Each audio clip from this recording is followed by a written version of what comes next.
Hey guys, just listen to Calvin's song, Maybe If I Was Shona. And I love that song. Lot of true gems in there, a lot of truth in there. And what I like about it is it wasn't tribalistic. He was just saying his truth about the language barrier in terms of being able to make it. And as an artist that comes from Bulawayo, even though I'm Manyika, which is most probably considered Shona as well, right? I understand what he's talking about because I grew up in that environment and I know a lot of other people and he knows a lot of other people besides himself that could be certain places, but they're not in certain places because of accessibility, because most of the important radio stations are in Harare. So in order for you to create relationships with DJs, create relationships with people with venues, with people that give endorsements, the headquarters of anything is probably going to be in Harare. So what I want to just comment is that from his perspective, because he is Ndebele, he might think it's affecting Ndebele people, but just like a month ago, Noble Styles was also in an interview saying that he had to fight to be in certain positions or in certain places because he was from Masvingo. You get what I'm saying? But Noble is a Shona person. At least I know that he does say that he's got one of his parents are Ndebele, yes, but I'm saying when you see Noble Styles and the language that he uses, it's Shona, right? And his surname is Shona, but it's not from Harare, you know. So I think the real thing is maybe if I was Hararian, and I'm not saying anything about Hararians, by the way, but I'm just saying because there's nothing wrong with Hararians. I'm saying something about the system where things are not decentralized, as they call it. Things are centralized around Harare.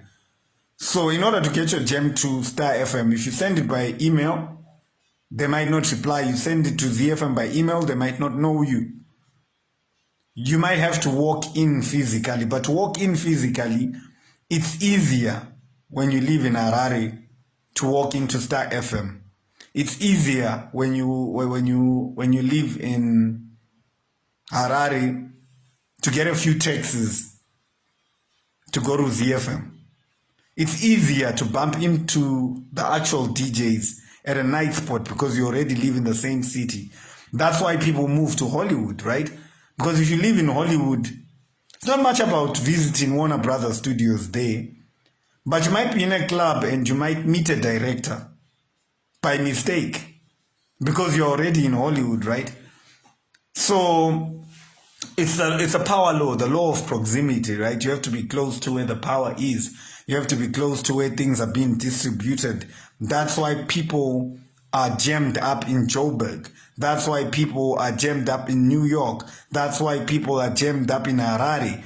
And I've lived in Harare before, and I saw that a lot of people that I was with in the places that I was, in some cases, none of them grew up in Harare, but each of them had a story of how they came to Harare, and it was like, yo, I had to come to Harare for college, and then after college, just went back home when I passed, whatever, just to see my parents.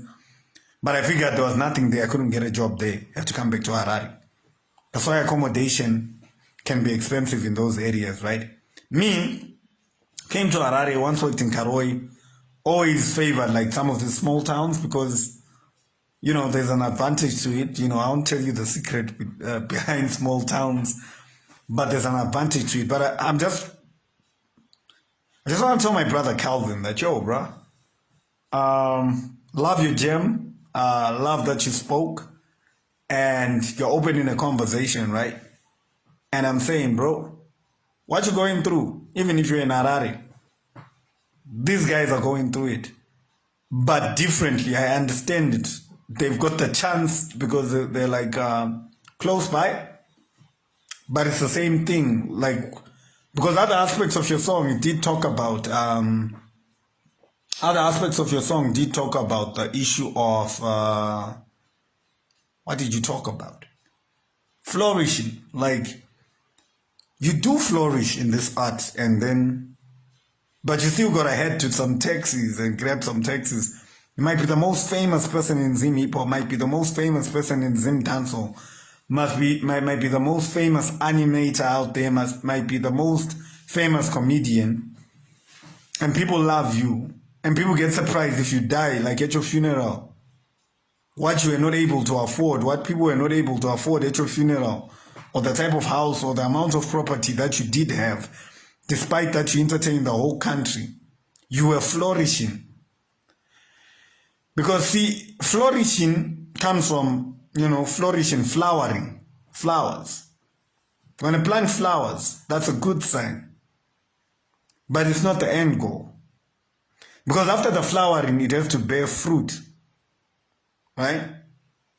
But we have a situation in our country where you flourish and you just end like that. And flowers are just flowers. People don't eat flowers, they wither.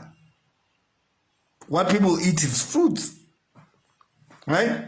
For me, that's what I got from that song. It's, we need to see the fruit. You said, I ain't given up. No, you did say no, I ain't fallen off. Just that, felt like giving up. Right? Felt like giving up. Me too. I ain't done most of the things you've done, by the way. You've done it way lot more, right? And you do explain that in the song. You say, you guys can't understand it because you ain't been where I've been. You've done stuff with Casper on your vest. And even before that, when you're a church boy, you did a lot of stuff, Some people might not know your church boy days at the end of the day. So, for me, I just want to say, bro, I don't know, man. You've opened up a conversation. I don't have the answers, Sway. Right? I don't have the answers. I don't know if you have the answers. But trust me, things would still be like this no matter what tribe you were. But I like that you opened the conversation, and the song even covers the topic broader than just the tribe aspect, and it brings back the conversation on decentralization, because the headquarters of most things is in Harare.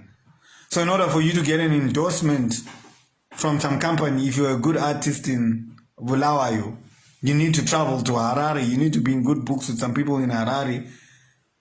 Because at the amount of money that we're getting, you can't be hiring a hotel to come to Harare and try and play your cards. You know what I'm saying?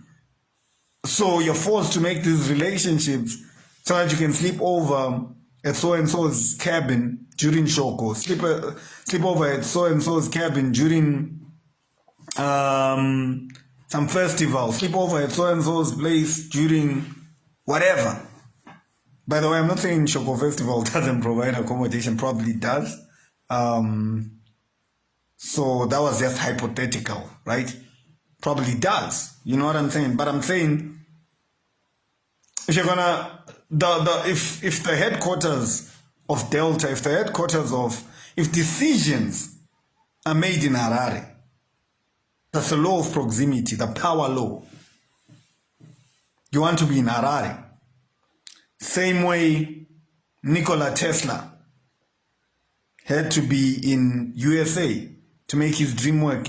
Same way Louis Vuitton had to move from where he came from to be in France because that's where fashion was happening. Same way some people move to Hollywood because that's where stuff is happening. But we're saying Zimbabwe is too small for us to use that model.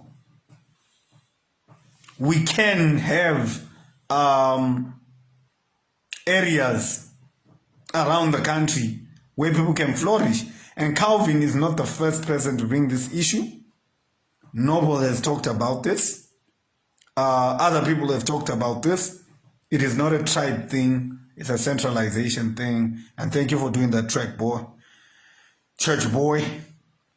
Yeah, I still call you church boy, bro. And yeah, man. Yeah, that's all I wanted to say. I haven't done hip-hop commentary in a while, but I had to do this one.